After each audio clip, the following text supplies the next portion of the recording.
Picture this. It's London, 1928.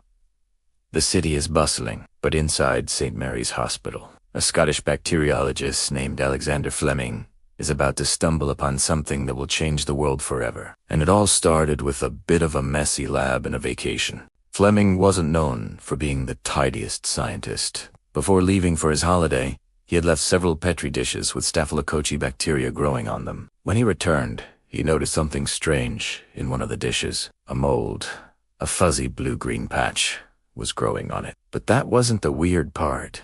The really weird part was that all around this mold, the bacteria had been completely wiped out. It was like a tiny, invisible army had created a kill zone. Fleming was intrigued. He famously said, "When I woke up just after dawn on September 28, 1928, I certainly didn't plan to revolutionize all medicine by discovering the world's first antibiotic or bacteria killer. But I suppose that was exactly what I did."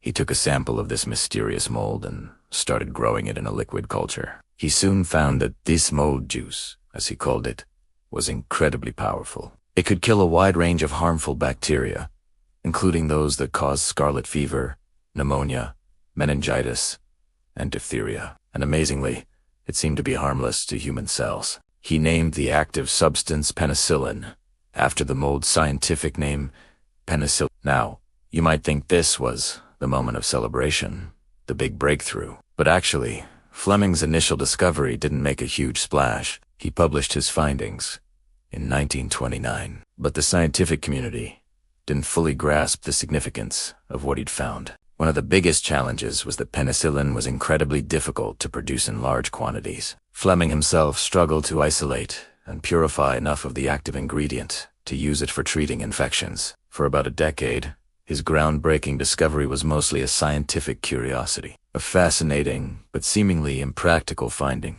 It wasn't until World War II, over 10 years later, that the true potential of penicillin was unleashed. Two other scientists, Howard Florey and Ernst Chain, at the University of Oxford, picked up where Fleming left off. They were determined to turn this mold juice into a life-saving drug.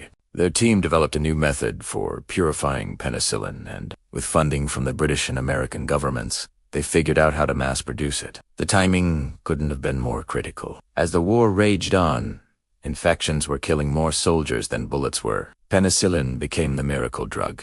It was used to treat wounded soldiers on the battlefield, saving countless lives and preventing amputations. The first patient to be successfully treated was a police officer in 1941 who had a severe infection after scratching himself on a rosebush. The initial dose of penicillin worked wonders, but they ran out, and he sadly relapsed. This highlighted the urgent need for mass production.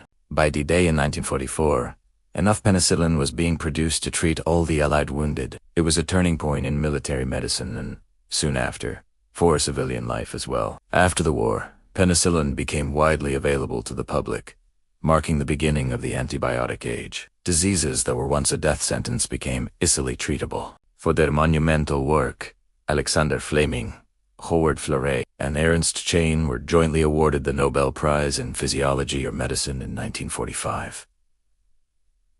Fleming, the humble Scottish scientist who started it all with a contaminated petri dish, always downplayed his own genius, often referring to it as a fortunate accident. "I would say I did not invent penicillin. Nature did. I only discovered it by accident. But what an accident it was." From a messy lab bench in London to a global medical revolution, the story of penicillin is a powerful reminder that sometimes the greatest discoveries come from the most unexpected places. It shows us the importance of curiosity, observation, and the perseverance to turn a chance discovery into something that can benefit all of humanity. Thanks for watching. If you found this story as fascinating as I do, don't forget to hit that like button. Subscribe for more incredible stories from history, and let me know in the comments what other discoveries you'd like to hear about. See you next time.